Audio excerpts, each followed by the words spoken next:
This morning we have a subject that bears upon the future of our world, our nations, and our families. And I'm going to drop back 2,500 years to sum up the problem in a few words, very choice words by the philosopher Confucius of China. He said in simple terms, "As go the homes, so goes the nation." No exceptions to that, no variations on it, no excuses for not doing it. If the home life of a country fails, the failure of the entire political system is inevitable. Now this was quite a while back. We've had a lot of experiences since then, but as far as I can tell, there are no experiences that justify the thought that this statement is not still active and important. In the 17th century, a Moravian educator by the name of Amos Comenius, better named in Latin, who established what is now regarded as the first idea of a public school system in Europe.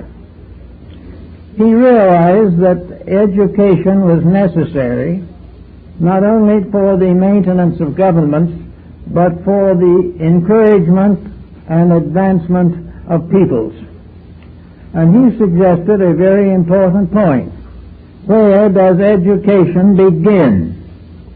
He said it's hard to tell just when, but it is definitely there the moment a child is born. A child who has no education until he goes to school is almost a failure. It's only by a tremendous effort of circumstances that he will outgrow primary ignorance. And primary knowledge is knowledge by example and environment. Primary knowledge is in the home, where the members work together for a common good. Primary knowledge is responsibility, in which each shares in the labors of the others. When this is not emphasized, and the individual is not privileged in this way, or the home is broken up by a variety of circumstances, the national survival is threatened. There cannot be a disregard for the basic laws of nature without detrimental results for all concerned. So Comenius said, we will start with the mother school. The child begins to learn how to live the moment its life begins, and researchers at the present time seem to indicate that the child is conscious of circumstances even before birth. It inherits not only the body of the parent, but it also inherits the psychic overtones, the pressures, the problems that have dominated the life of the parent. The broken home is already a threat to the survival of the child, his children, and their children for 10 generations. We have completely forgotten the responsibilities that come with birth into this world. And we have forgotten what many of the ancients held to be true, namely that the world itself is the first school, the basic academy of all arts and sciences. And only by wisdom, thrift, integrity, and constant effort can we hope to graduate from the University of Humanity. So at the beginning of his treatise on children and education, Comenius mentions the mother school. The mother school is the school where the child learns seated at its mother's knee. She tells the stories. She sets the example. She shows patience under stress. She remains honorable in her relationship with all her children. She plays no favorites, but continues to indulge the natural maternal instinct of kindness and love. This goes into the child when it's a year old, or 6 months old, or 1 month old, and begins to shape the character of that human being. Unless there is some kind of consideration for instruction and environment together, we're not going to get an answer to our problem.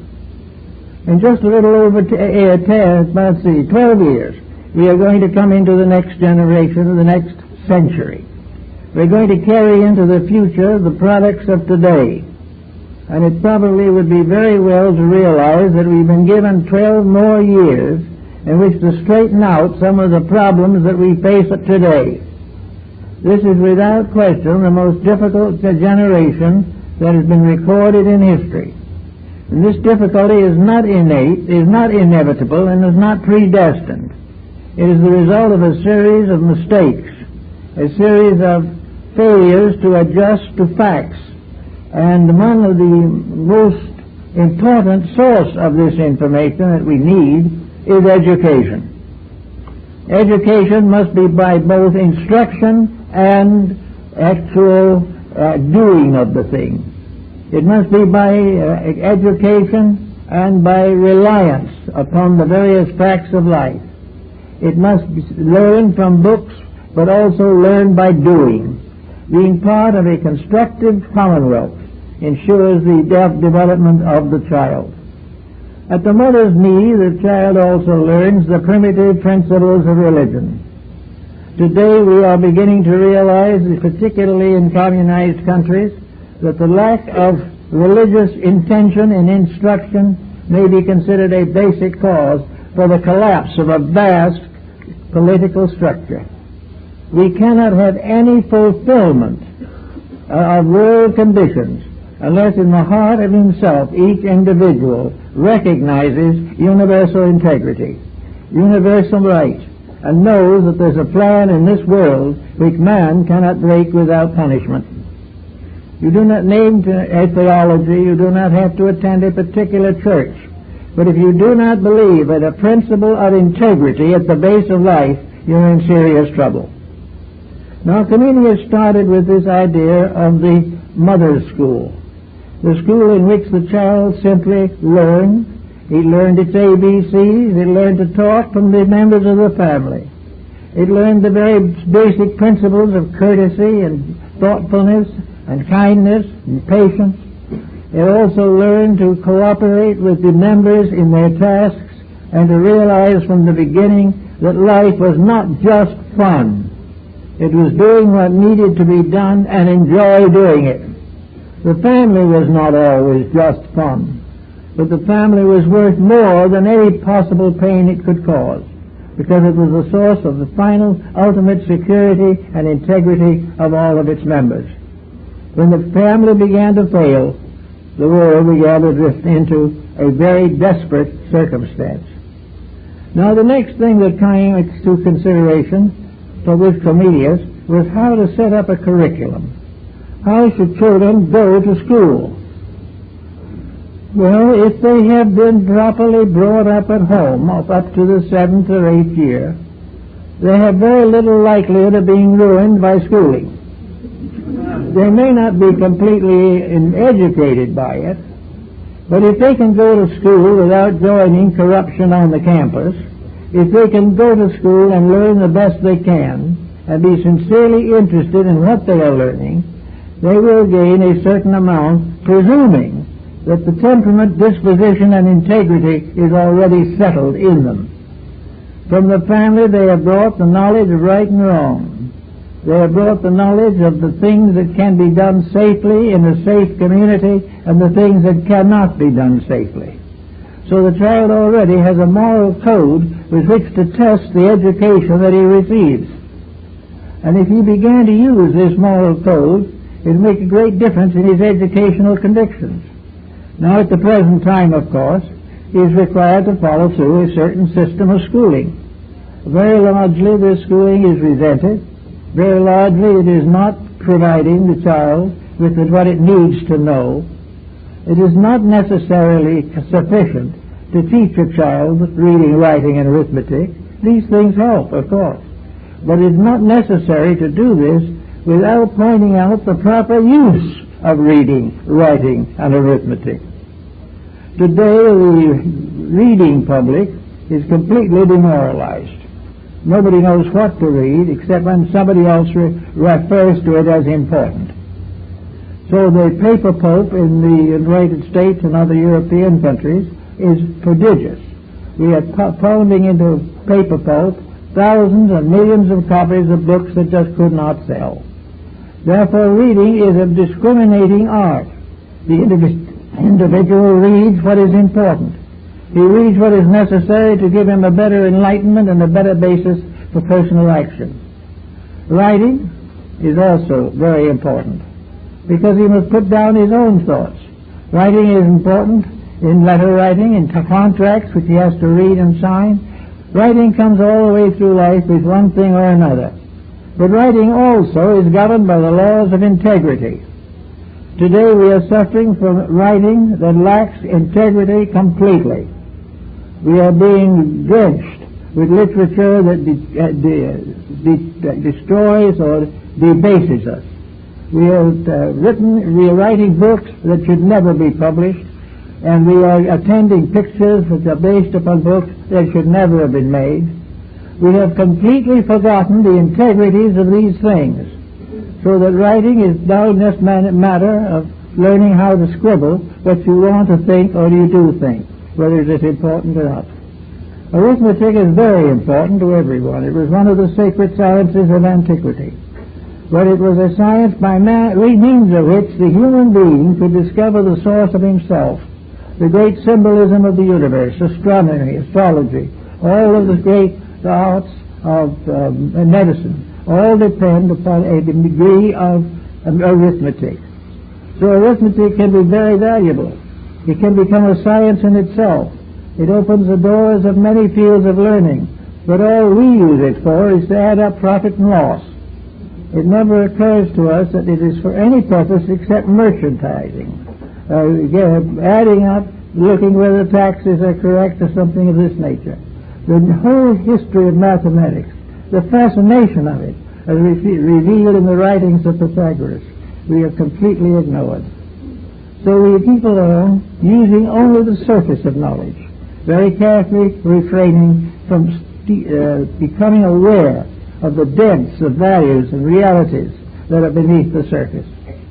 So Comenius also tells us that it is very, very important in the mother school to learn the laws of integrity, and in education to become aware of two basic realities.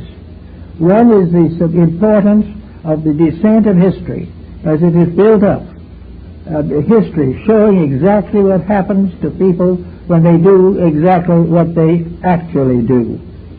History is a story of disillusionments, but it is also the story of the inevitable consequences of mistakes. It shows another example of how we have gradually drifted away from every value that was permanent, every realization that could have advanced our destinies, and become hopelessly enmeshed in a complicated technique of survival, a survival which some way must be cut as Alexander cut the Gordian knot. We cannot go on the way we are.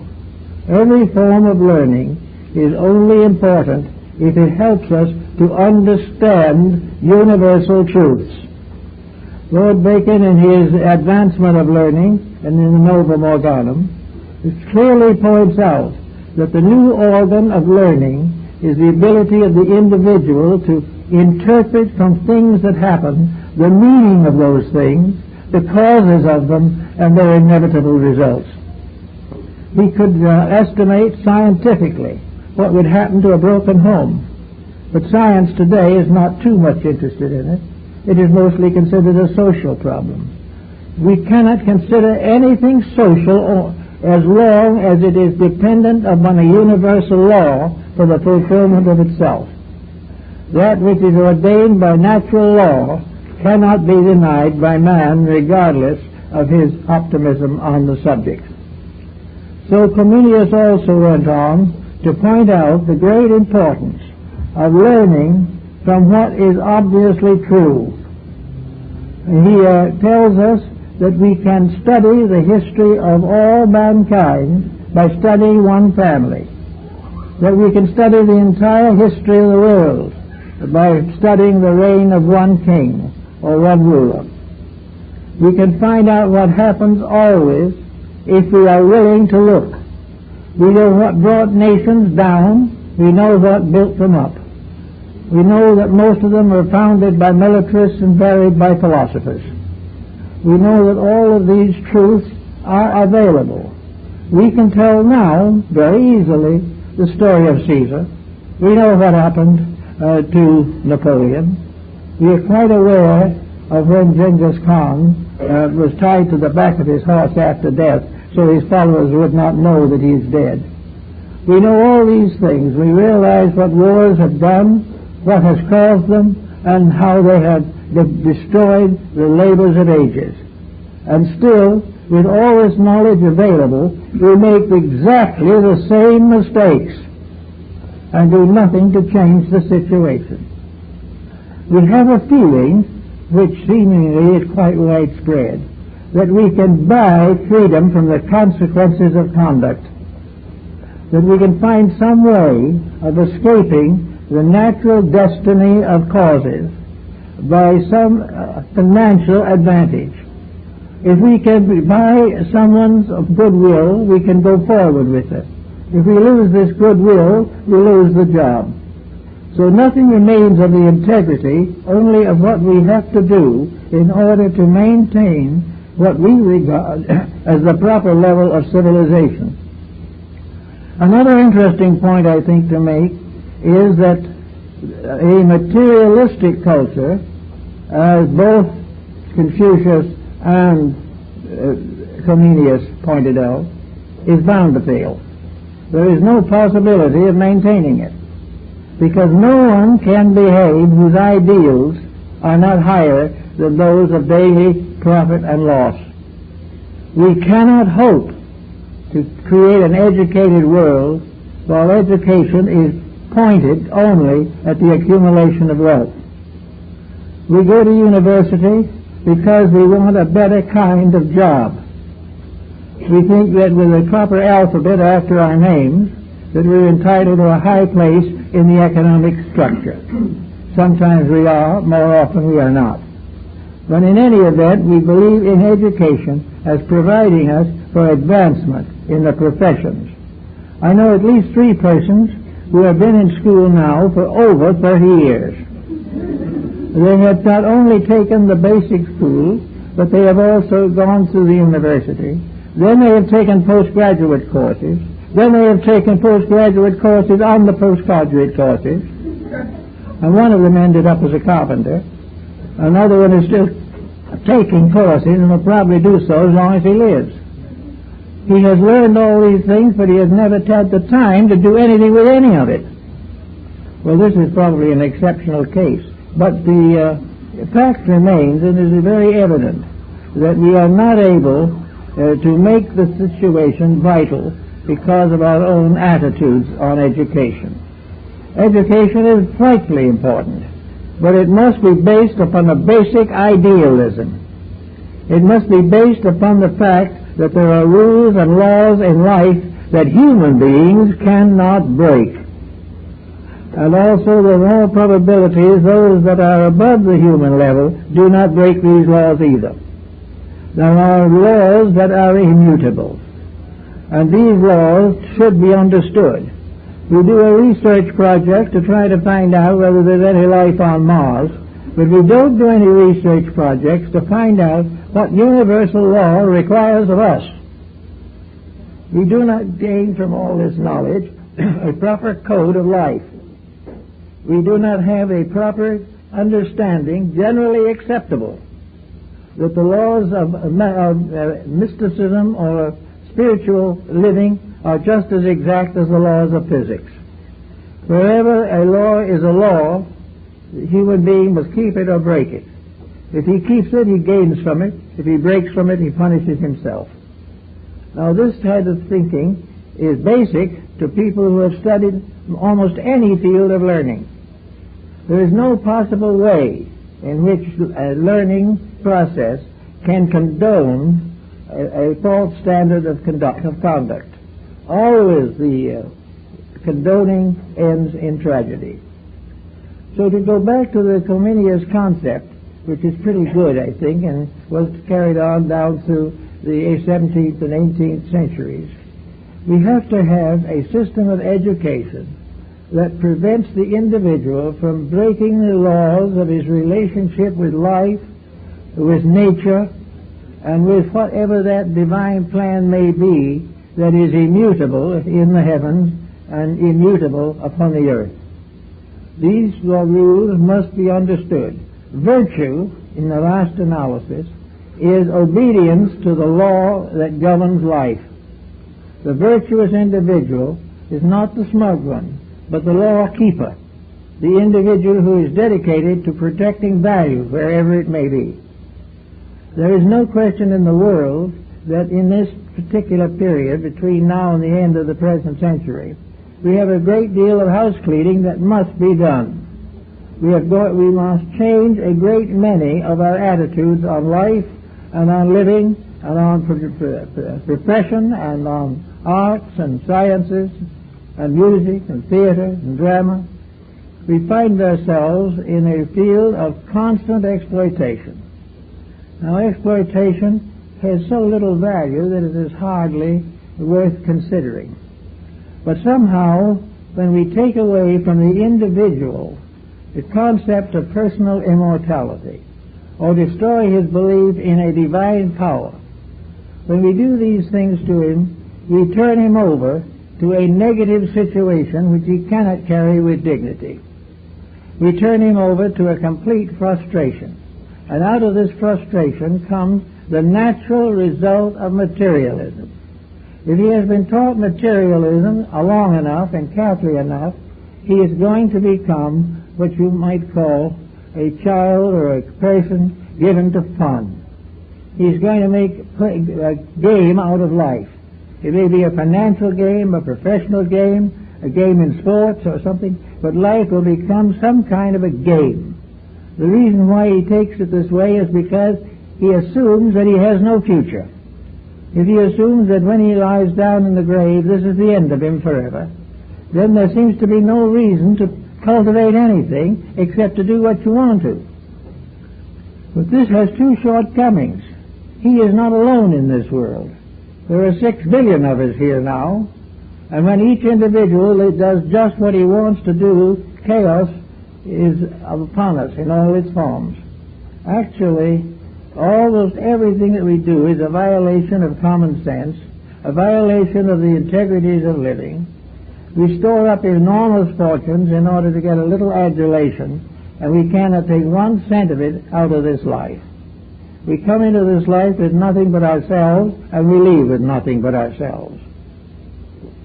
Why then should this life be so frantic if we don't believe in anything? If we don't believe in anything, we might just as well be sober about it and go along and say to ourselves, the best I can do if I'm going to disappear forever is to make as good a life as I can here, make as many people happy as I can, make some contribution to future people who are going to lie down in darkness as I will. But instead of thinking this way, the individual is apt to go on narcotics to forget everything. All these things are the evidence that the educational system is in desperate need of rearrangement and reorganization and regeneration. The educational system, looking for facts, should finally get down to the basic facts and do something about them. Now, it isn't all the fault of the educator. We're not meaning to condemn him for that. It's not his fault.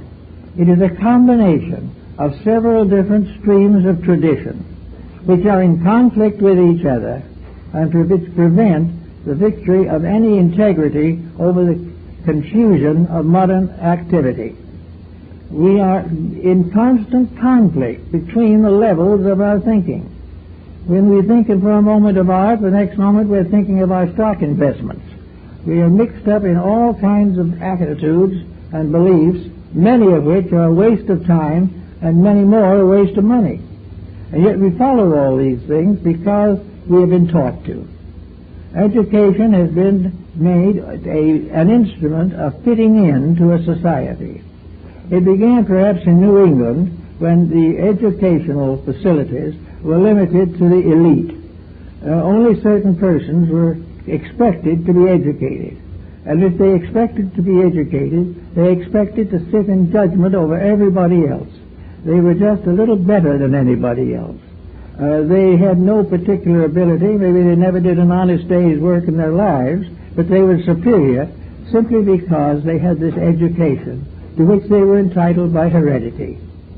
This type of superiority is, of course, completely wrong and produced nothing but snobbishness. But it went on for a long time. And even today, there is a great sense of special importance in an individual who has attended a very important university or who has taken very important specialized courses on some subject. It is assumed that he knows more. That does not necessarily follow at all that he knows more. All thing is that he has been to school longer and perhaps has been exposed to ideas that he never could use and were not true in the first place. So we cannot depend on those things for our actions or our activities or our solutions. We have to go back and begin to work on our own nature and our own abilities. We have to work from the simple basis that the first thing we have to be in this world is to be honest human beings. Until we gain that, there will never be any peace, there will never be any equity, there will never be any understanding or friendship, there will never be any end to the conflict and turmoil on every level of life. We have got to be honorable people. We've got to be true to principles. And what principles? Not principles of taking it away from somebody else, but principles are based upon principles of integrity within ourselves.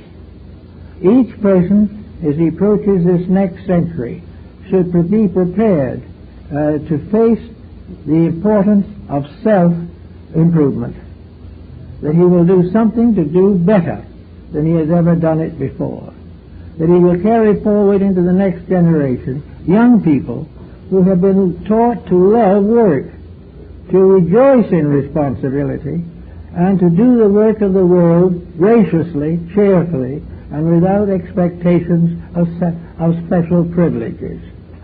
All we have to do is to get this thing straightened out educationally is to teach from what we know and not from textbooks. We must teach from the things that we can see. We can take the experiences of our neighbors and also, of course, historical experience. But we can find ways to know that certain things don't work. Napoleon, for example, made the statement one day that almost any clever general can win a battle, but only with the help of God in peace can he run a nation. Without the belief in God, you cannot hold a civilization together. Call it superstition, call it anything you want to, but the absence of it absolutely condemns a structure to failure. There is no way of escaping it. Therefore, it's apparent that nature didn't want us to think that way. Probably the greatest proof to the skeptic of the existence of God is the fact that nothing can get along without him. So we might as well learn these things. And instead of learning some technical explanation of some way of training lizards in Galapagos, we get down to working with people, working with the problem as it is, and make education the art of sharing knowledge and not sharing prejudices and conceits. Education should also help us to get out of the mess that we're in rather than to get in deeper. Today we have accepted the fact that our natural resources are gradually dwindling.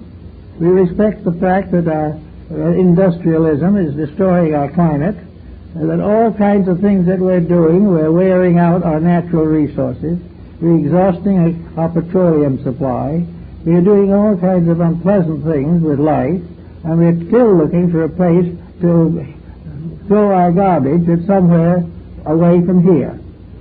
We are actually wasteful, thoughtless about the facts while we go out to explore this inner structure of the galaxy.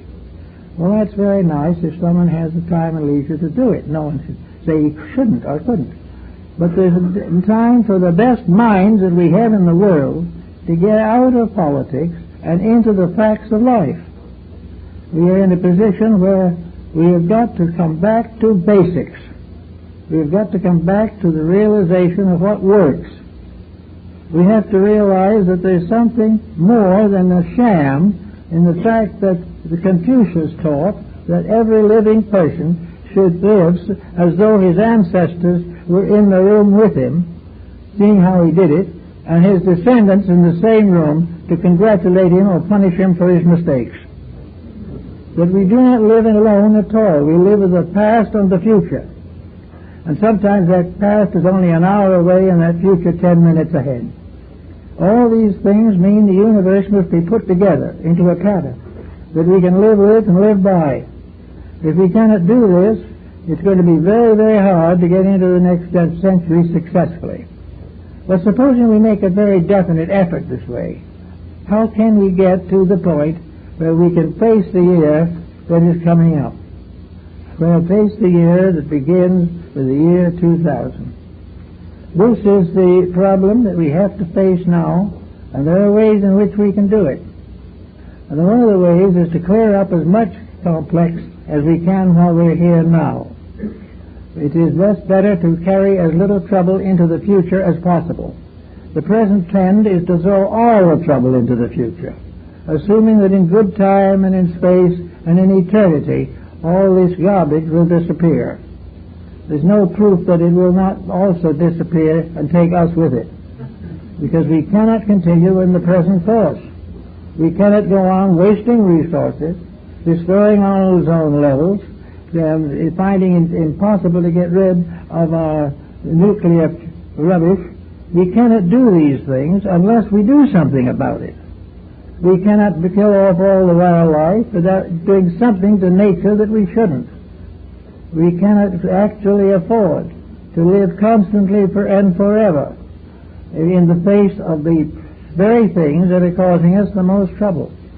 We cannot build a new generation on the present TV programming, which is very poor in most cases, and actually can contribute to the delinquency of the young, but we don't look at it that way.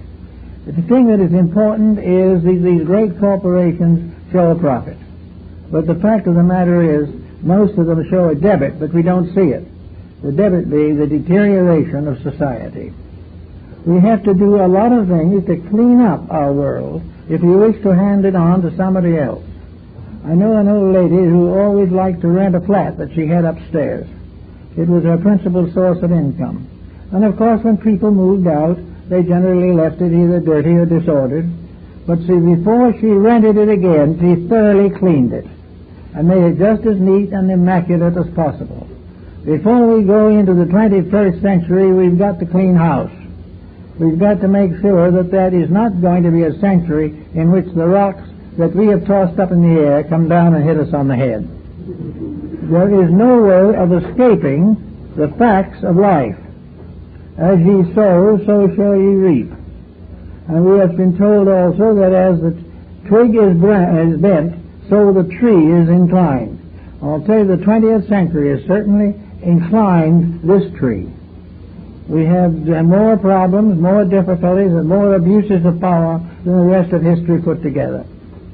We talk about being civilized in the face of the past, and yet the bloodiest wars and the most terrible persecution ever recorded are in our present century. We have not learned the essential lessons of civilization. And if we can't learn them, how can we ever gain the knowledge? We cannot relive the history personally, but we can depend upon education to summarize these various facts, make them available to us honorably. Civilization should learn to know, as Napoleon found out, that you cannot civilize a faithless world. You cannot take the belief in good out of an individual without replacing it with a faith in evil. All these things are part of a very simple, honest approach to realities. The average Vermont farmer could work it out, but all our technicians can't get there. They just do not understand that we live in an honest universe. And the first and most important thing that education should do for all of us is to help us to find the honesty and integrity in the law of cause and effect. that as we sow, so shall ye reap. And in any case, no matter how we try to avoid it, those things which we do intentionally wrong come back to us as misery and suffering. Today, the average American home, and world home for that matter, is a mass of conflicts. The stability of the home is vanishing. Why? Primarily because of the profit system. Because costs of living have become so high, profit, and members of the family feel that they have to go out and become employed, which was not their original purpose. All of these things come along, and they have to be solved. They cannot be brushed under the edge of the table. They've got to be met and understood and worked with, and our whole system of knowledge has got to get down to the point where it handles and works with the essentials of daily living.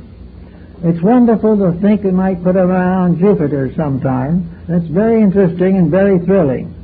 But that we can keep the man here from going crazy or committing crime or committing suicide or dying of a broken heart, all these things are much more intimate. We've got to take care of our own people. We've got to help them to find their way. We've got to get rid of the ambition of rulership. We've got to get rid of all the dictators and things of that kind and go back to common sense. And common sense in this matter means honesty. It means the individual doing what is the greater good to the greater number. It is getting himself out of the way as a center of ambition in a universe in which ambition is a basic mistake.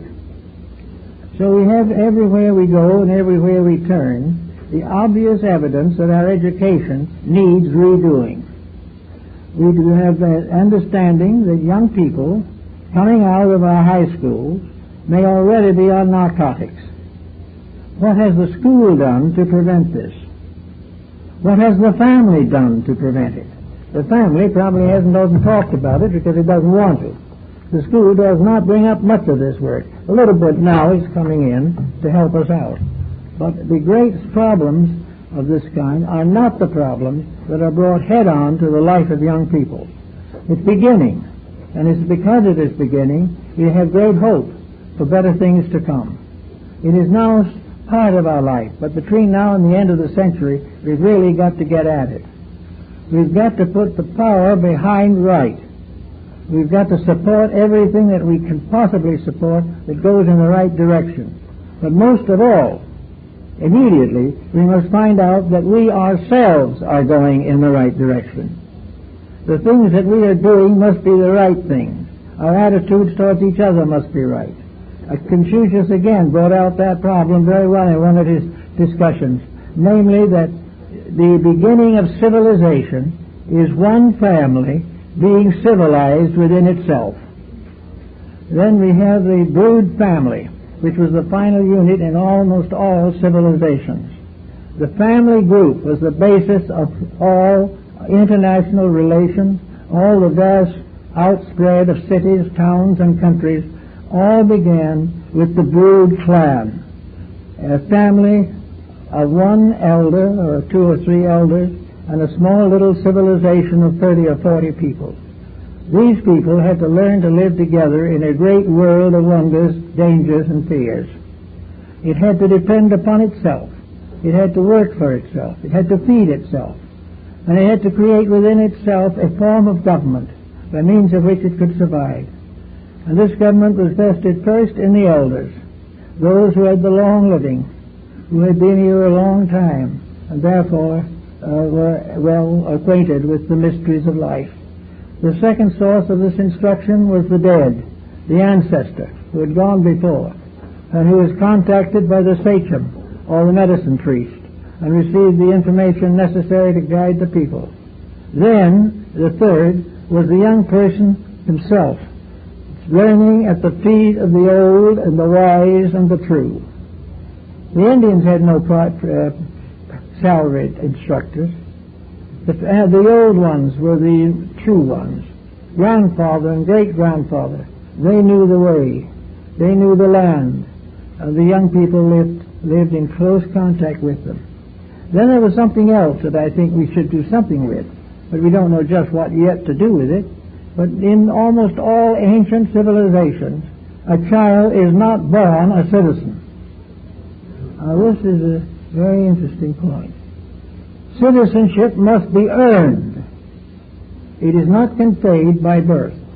In Egypt, citizenship was physically manifested by cutting the curl of child hair from the head of the new citizen. When he became a citizen, the child lock was cut from his head.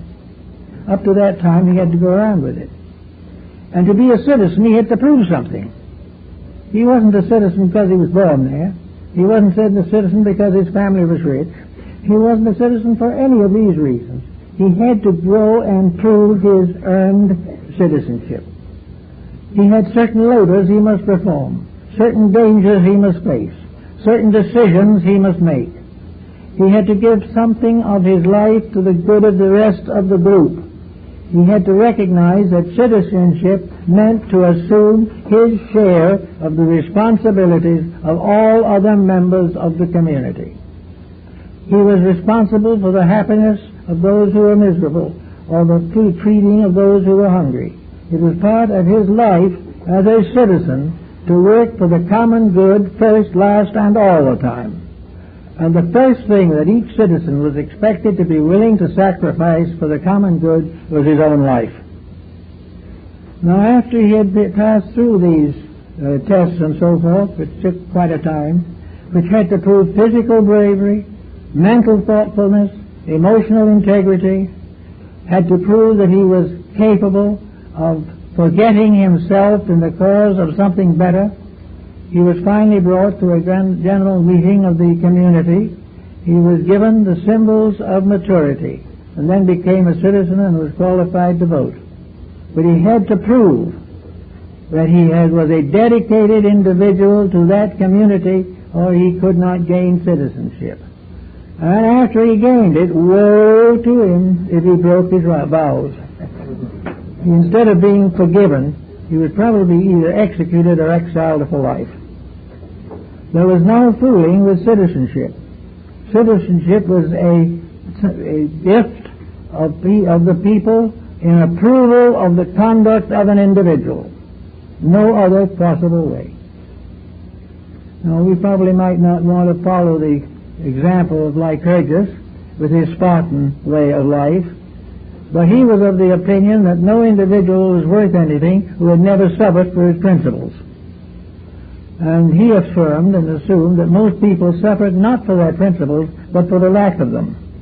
And that therefore it would be a good plan once in a while that a person should suffer for a real principle that was worthwhile. So Lycurgus played courage, integrity, and personal virtue were the great principles of life. So we have all these different things to think about. And then in citizenship we have another problem that we find in connection with the ancient American civilizations. Citizenship required certain proofs of maturity. In the Aztec civilization, they were quite aware of the existence of alcoholic beverages. But if a young person, man or woman, became an alcoholic, it was something that was not even considered a minor offense. It was a major offense. And for this they could be severely punished. They also might be imprisoned just for being intoxicated once. But if they were over a certain age, they could drink all they wanted. Because it was said then they weren't responsible for anything they did anyway. It's a curious rule, but at the same time, I'll tell you, a lot of people here would be out of business before they were 60. It was the way we do things. But every nation has had some way of trying to cope with the individual who would escape the normal burdens of life. Curriculum that could go into the next century and do something with it. Well, I think the first thing that we should have to have with that is a complete revision of education. The word itself carries the secret of itself. The word education comes from a word which means to draw forth or to bring forth. We interpret it as something to cram in. which is a mistake to start with. Education is to release the conscious desire of the individual to think reasonably. Education is to use the mind purposefully and to establish purposes by which the mental energies are properly employed. Education is therefore the victory of growth over the victory of profit and loss. All these things mean that actually education is to prepare the person for citizenship in a way of life which he likes to believe is important. If it is important, then he must protect it. If he doesn't protect it, he doesn't believe it. The idea of somebody else protecting it must not carry on, or we'll go nowhere. The first problem then is to get an education started that is fundamental. First, upon the fundamental of integrity. That actual honesty is the key to survival. No nation can live without it. No family can live without it. No person can live without it. This is essential. If we do not have that, we are going to have the chaos we have now. We're going to have 160 nations fighting each other, or at least at sword points. We're going to have misunderstandings, bankruptcies. We're going to have all kinds of exploitations, misrepresentations, and misuse of funds and authority. All this will happen unless we have integrity. And the only way we can have integrity is to believe in it. To believe in it to the degree that we will cooperate with others of similar integrity, but withdraw our cooperation from those who are lacking in it. We do not need to go out and persecute people, but if they do not reveal a reasonable degree of honesty, we may not necessarily continue to patronize their products or participate in their way of life.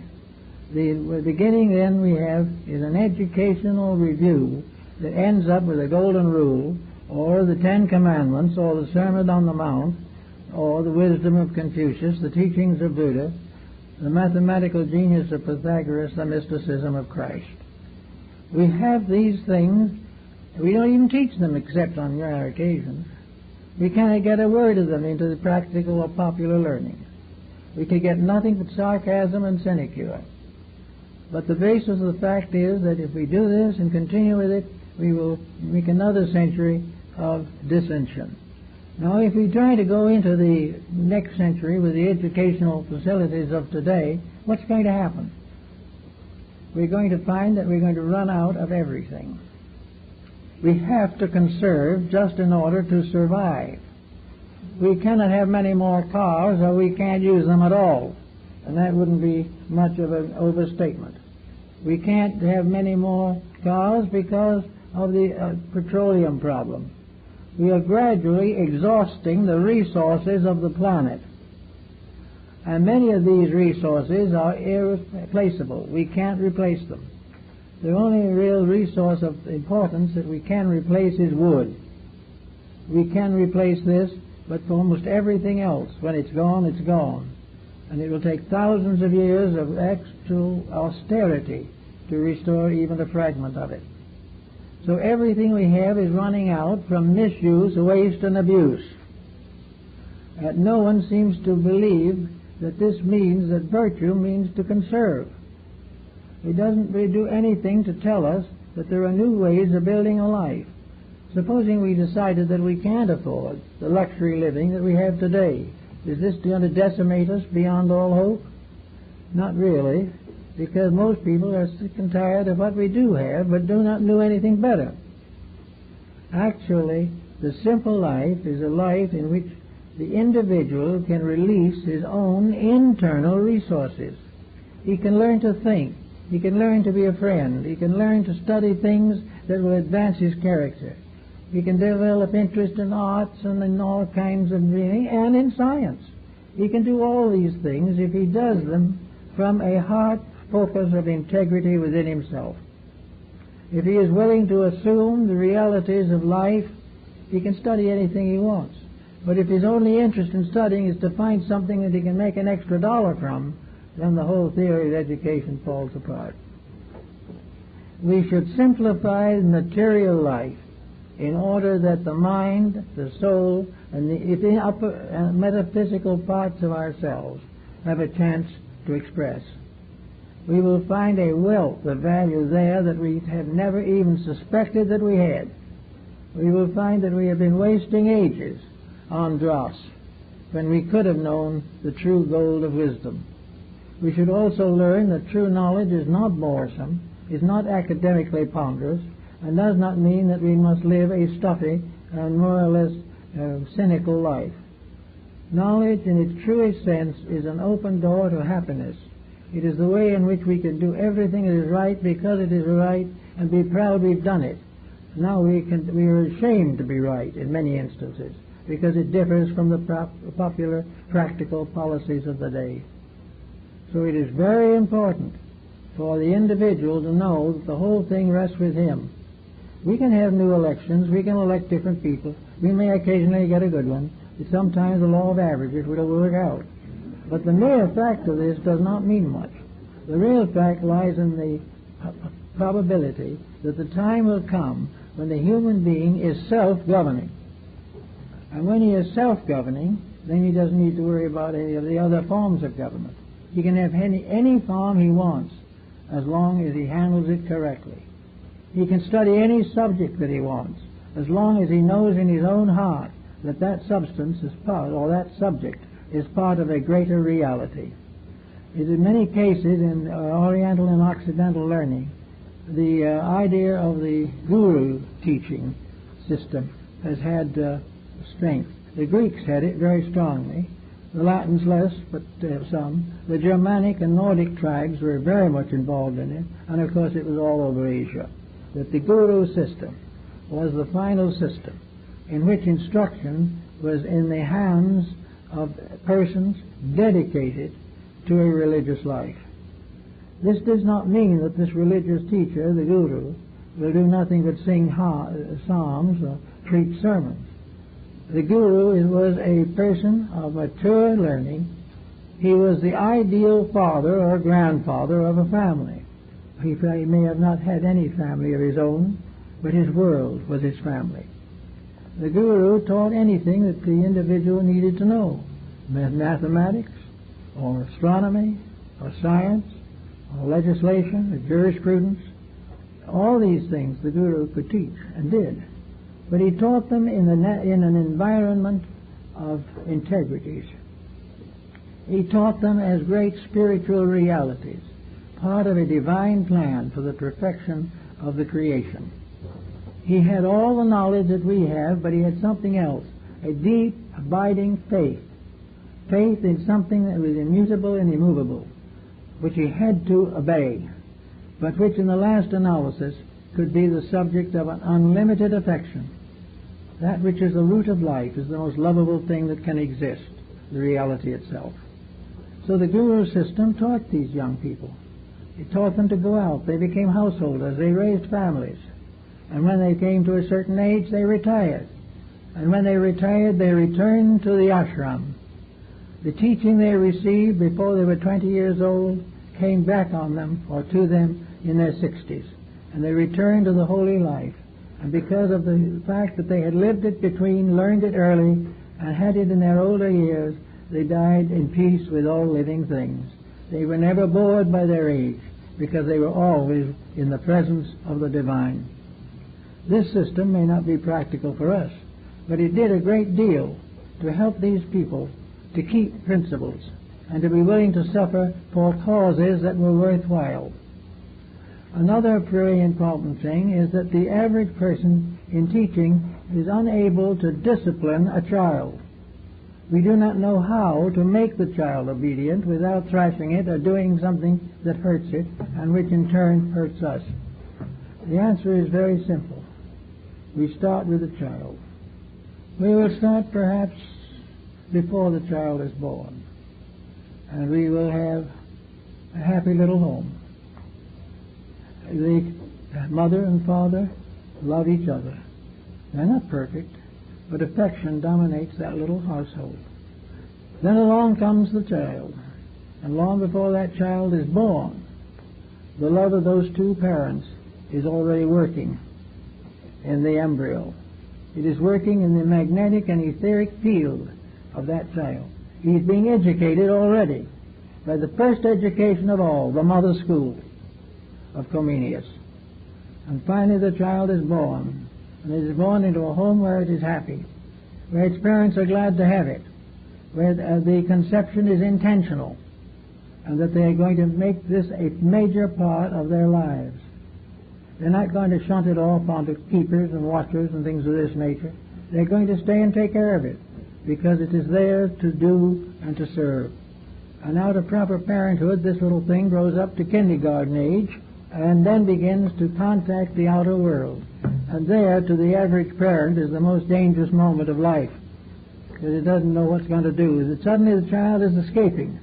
It is going to come part of this world that is very far from perfect. But it's not as bad as that. The child has had 7 years of basic indoctrination. Not the indoctrination of words or the reading of nice sermons, but the indoctrination of actually being part of something that is lovable, that is honest, that is true, that is clean, that is honorable.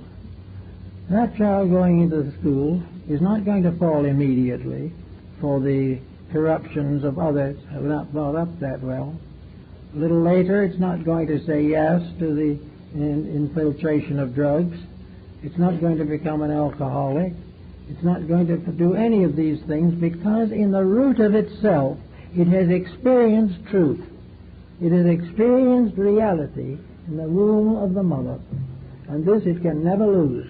And even if it has its troubles later, these troubles will have something inside of her or him that will resist that which is corruption. There will be something that will say, I can't do it. I don't feel right. It is contrary to what I learned in the first 5 years of life. And because those are the formative years when the child is taking hold of the body, is learning to become aware of this world, these are the most important years of its life. So if we can get the child up to about 7 or 8 years old, during that period, from 1 to 8, we can then bring that child to the realization that this is a beautiful world, that this is a wonderful place to be, that this is an opportunity to have wonderful friendships and deep affections, and in due time become parents of another generation. If we can teach young people this type of thing, then we can send them to the public school, and they will change the school.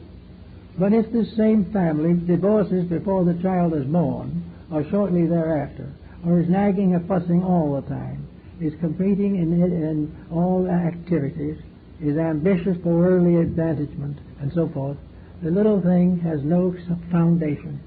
It believes that life is conflict because it is all it has ever known. And where this happens, things don't work so well.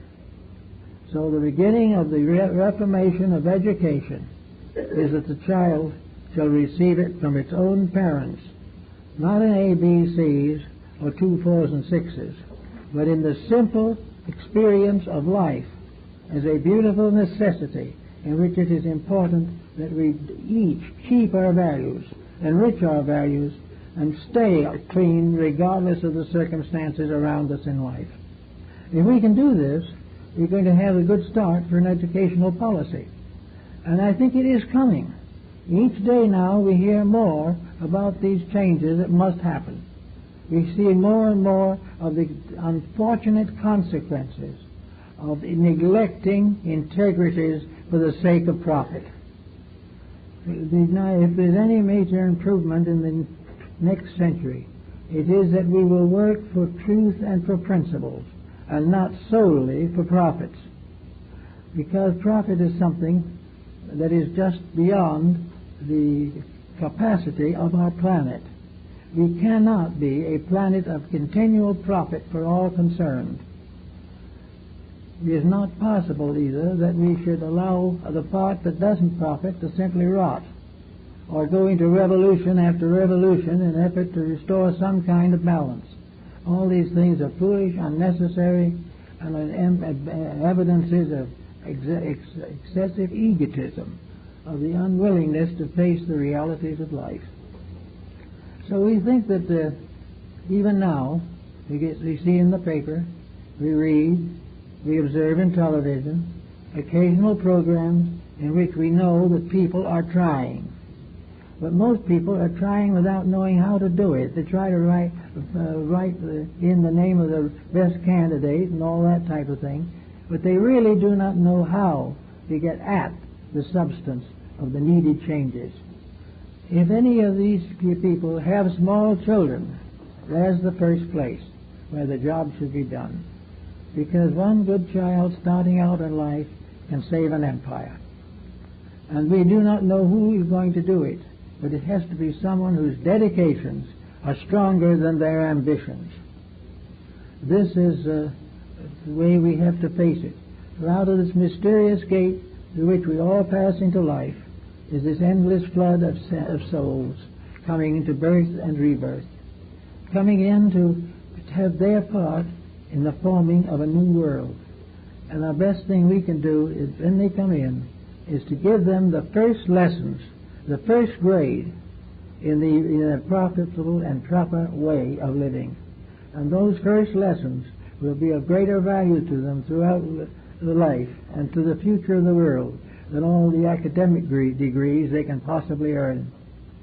It is very important now that education becomes a part of public life.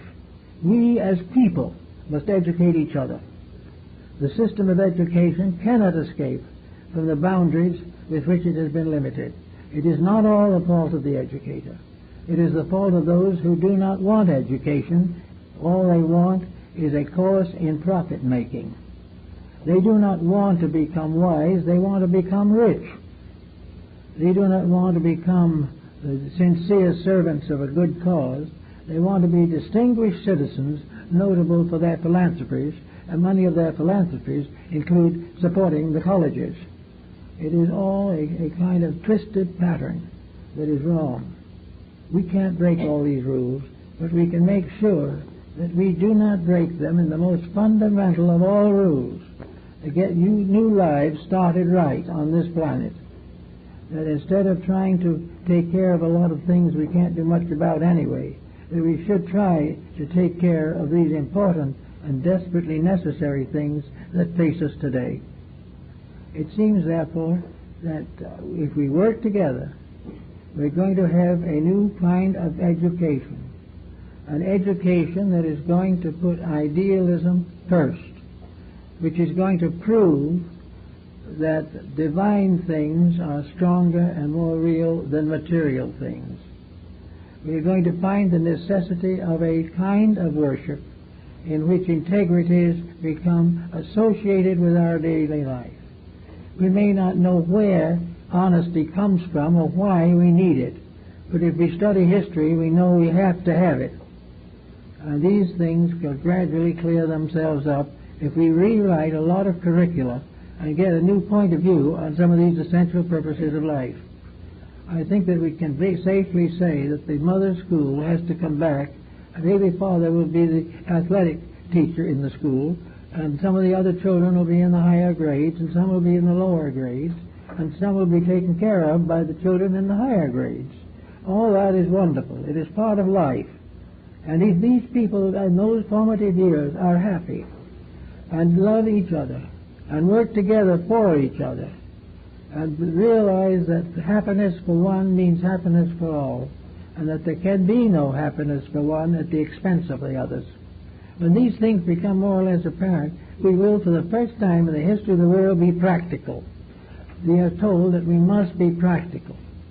And to us, practical has meant to be wealthy and stylish and luxurious. Actually, to be practical means that which accomplishes the greatest good for the greatest number. And we achieve this by making the changes in our own lives.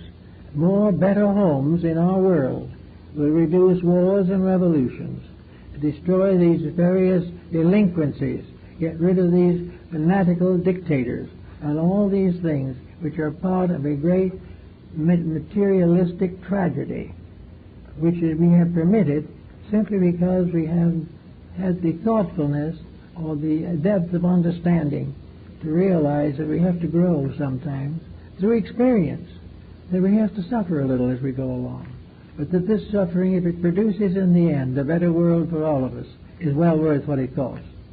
We have to learn in the 21st century that education begins in the home and spreads from there throughout the world, and that the individual who starts out right has a beginning that is true, has ideas and motives that are true, will come out all right. I know several families in which the family has never been particularly rich, never will be rich, but they are very happy families. They are much more happy than these families in which extravagance is the order of the day. They have what they have because as a family they are caring, they love each other, they work together, they have fun together, and each one has its deep belief in the integrities of the family, and this will always attempt to live it. These families are happy, which is much we can say for them, but you can seldom as ever find a family of great wealth, authority, and power that is happy. There is nothing but spoilage, there is nothing but conflict, there's nothing but aggression in these families which are dominated by the wealth syndrome. Actually, therefore, we should all be educating ourselves a little bit for what's coming on. If we're in that age group where it's not so too likely that we will pass into the 21st century, then we have to work with those who are older. Perhaps we need to work with those of our own age group who are feeling the misery and mystery of age, that there is nothing there to worry about. All that is necessary is at the moment we start to find ourselves learning. The woman said to the Greek philosopher, who was lying on his couch in the back of a little adobe house in Athens, and the friends were all gathered in the front room because he was dying, and they were all there to be with Grandpa to the end. And one of them happened to look into the back room where he was lying on his couch, and he was sitting up a little bit, and he had his hand to his ear, and he was listening attentively to the gossip in the front room. And the neighbor said, "But Grandfather, why are you listening like this? You're going to die in a few hours." And the grandpa said, "Well, that's probably true, but I'm alive now, and while I'm alive I can learn." Now that's a good attitude. While we are alive we can earn and learn. While we are alive we can earn a better destiny. We can make a great move of some kind in the closing years of life that reverses the entire pattern of our misdeeds and mistakes. Or we can very quietly retire into the realization of what we have tried to do and the things we have dreamed about and the hopes we have of the future. But before we can have a safe world in which it is proper to live, human beings as a group must believe in the future. They must believe that if they are young, that part of their future is here. If they are old, most of their future is elsewhere. But in any case, there is future. Certain is death for the living, certain is birth for the dead, says the Bhagavad Gita. And we are all here in an eternal quest for realities, for truths, and for that kind of inner wisdom, which is that peace which is passive understanding. We are here to grow, to learn, to love, and to serve. And if we fulfill these requirements, we will never fail very much. And a world that becomes aware of this and begins to try to do it will gain very rapidly. And I think between now and the end of this century, we will find major changes in the Board of Education.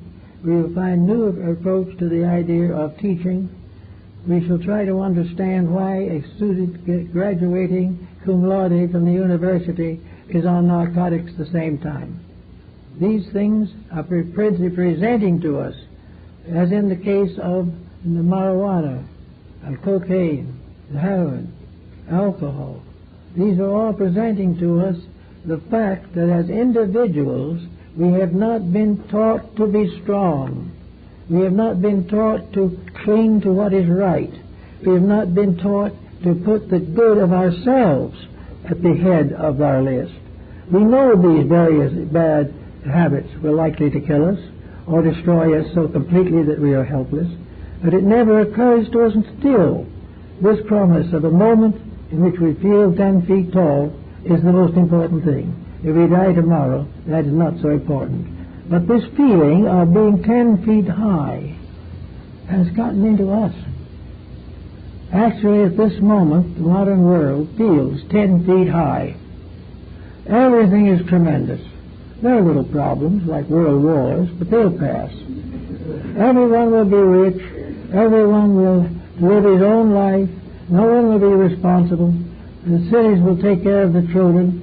Some other city will take care of the aged, and each individual is on his own for a fun generation.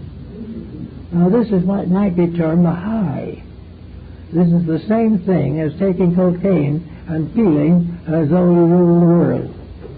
Our world has been fed on various false drugs, and not in actual terms, but false policies, false doctrines, false beliefs, false allegiances, until we now feel that we are just about the most perfect creatures that ever lived. But if we take a second look, we have to revise the estimate somewhat. We have to realize that in this last generation, we have broken more natural laws. We have misused more natural products. We have involved ourselves in more unnatural situations than ever before in history. We've broken rules that our ancestors didn't even know existed. We've done everything that we could just to do what we want to right now, and the circumstances don't mean anything because we're going to be dead anyway.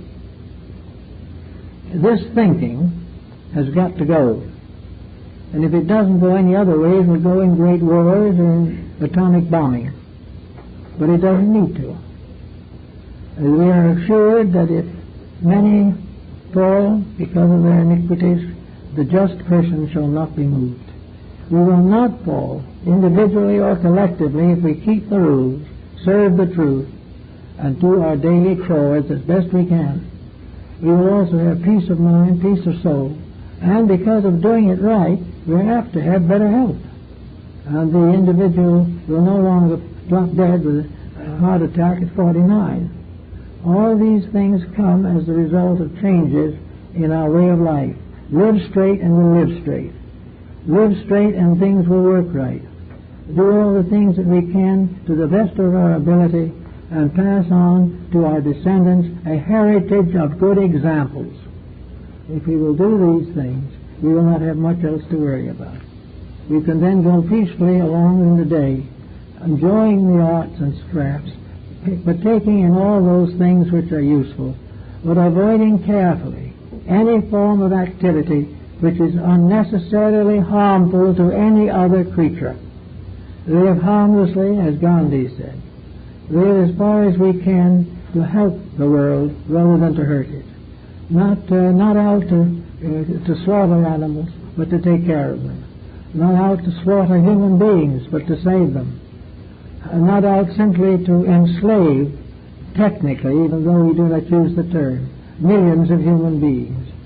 All these things will cause trouble. If we correct the mistakes in ourselves, we will end most of the world's suffering. And the school should teach this. The school should teach that every student is a potential force for good if he is willing to accept the responsibility. And if he is not willing to accept the responsibility, it is foolish indeed for the community to educate him. But he will, with proper example and proper encouragement and proper inspiration, accept this standard of better living. He will be proud that he can be part of a generation that makes a contribution to the future. All these things are possible to him, and he can do them. But he needs a little help at this time. The schooling should begin to teach him what he should be, instead of preparing him to fit like a robot into some prearranged economic system. The whole theory of robot economics that we know now is a dying theory. It will not last. It cannot go on. It can never be profitable. But it will fascinate all kinds of people who love gadgets and who think of all change as progress. and every new complication is a thing of beauty and a joy forever. This type of thinking is not any good.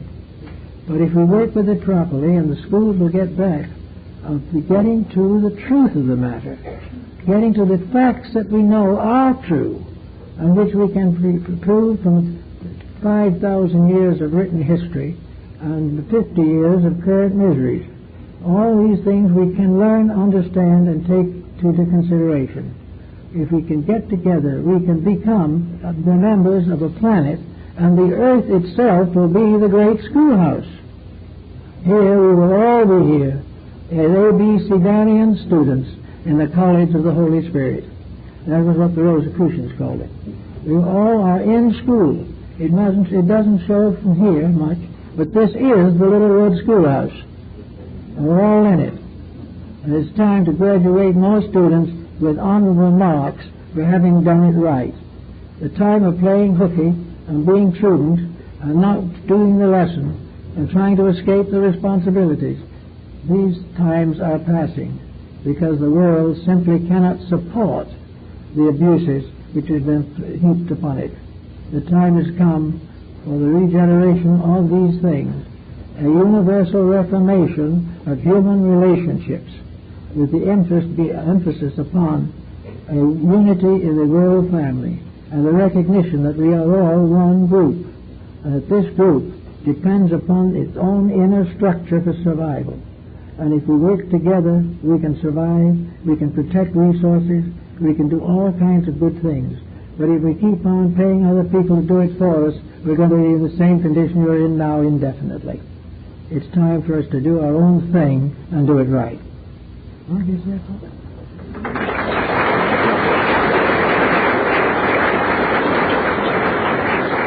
I'd like to also announce that tomorrow evening my wife is having her monthly meeting in Monday evenings on her subject of the laws of compassion, love, truth, and the advancement of her little foundation, the Veritas Foundation.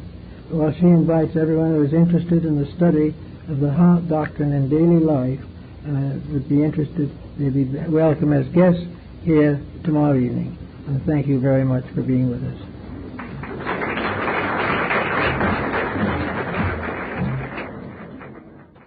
Governments, but for the encouragement and advancement of peoples.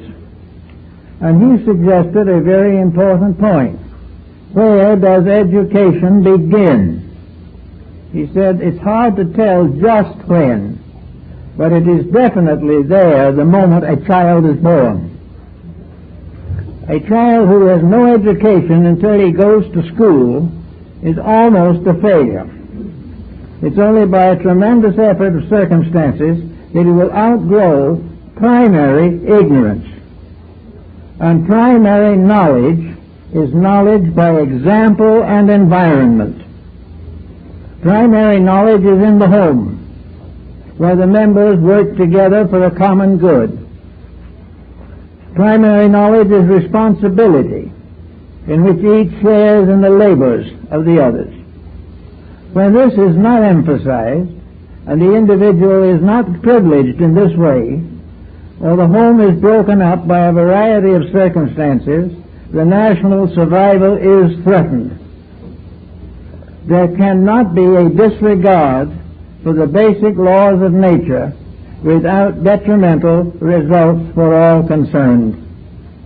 So Comenius said, we will start with the mother school. The child begins to learn how to live the moment its life begins, and researchers at the present time seem to indicate that the child is conscious of circumstances even before birth. It inherits answer to our problem.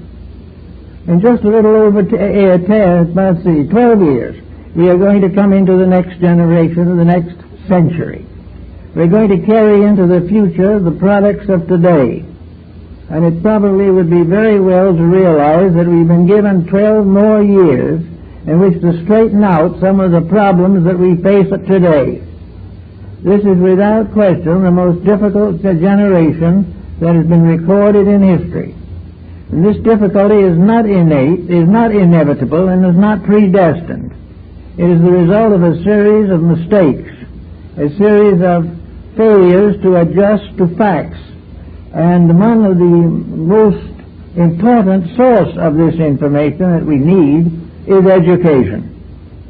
Education must be by both instruction and actual doing of the thing.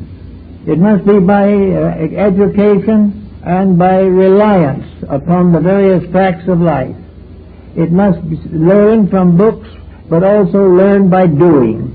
Being part of a constructive commonwealth ensures the development of the child. At the mother's knee, the child also learns the primitive principles of religion. Today we are beginning to realize, particularly in communized countries, that the lack of religious intention and instruction may be considered a basic cause for the collapse of a vast political structure. We cannot have any fulfillment of world conditions. It's not only the body of the parent, but it also inherits the psychic overtones, the pressures, the problems that have dominated the life of the parent. The broken home is already a threat to the survival of the child, his children, and their children for 10 generations. We have completely forgotten the responsibilities that come with birth into this world.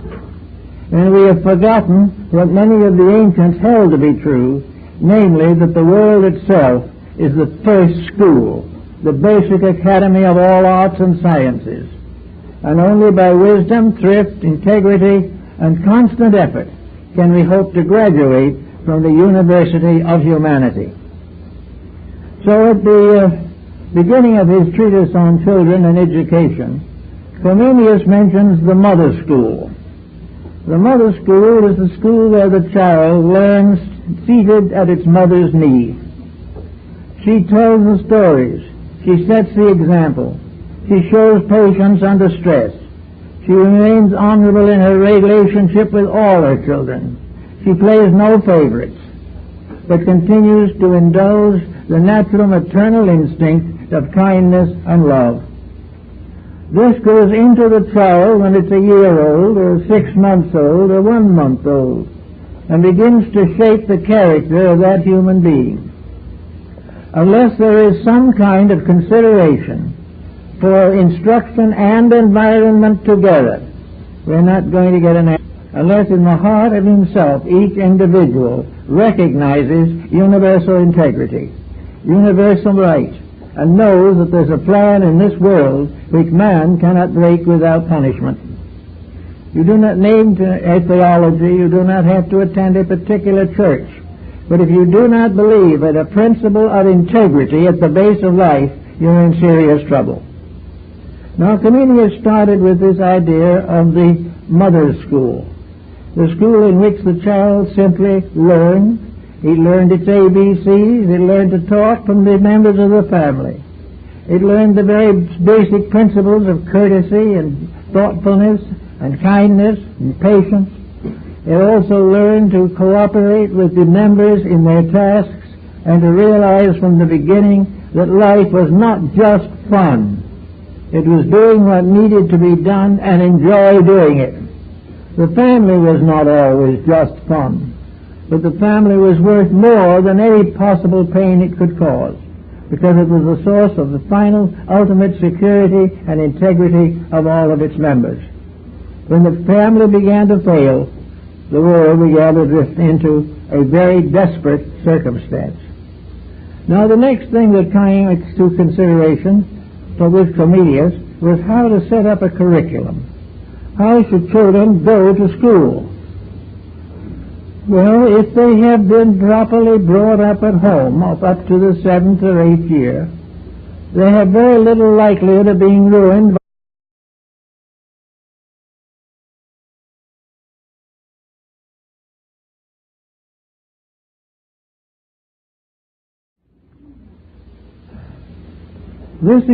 This morning we have a subject that bears upon the future of our world, our nations, and our families. And I'm going to drop back 2,500 years to sum up the problem in a few words, very choice words by the philosopher Confucius of China. He said in simple terms, as go the homes, so goes the nation. No exceptions to that, no variations on it, no excuses for not doing it. If the home life of a country fails, the failure of the entire political system is inevitable. Now this was quite a while back. We've had a lot of experiences since then, but as far as I can tell, there are no experiences that justify the thought that this statement is not still active and important. In the 17th century, a Moravian educator by the name of Amos Chominski, Comenius, better named in Latin, who established what is now regarded as the first idea of a public school system in Europe. He realized that education was necessary not only for the maintenance of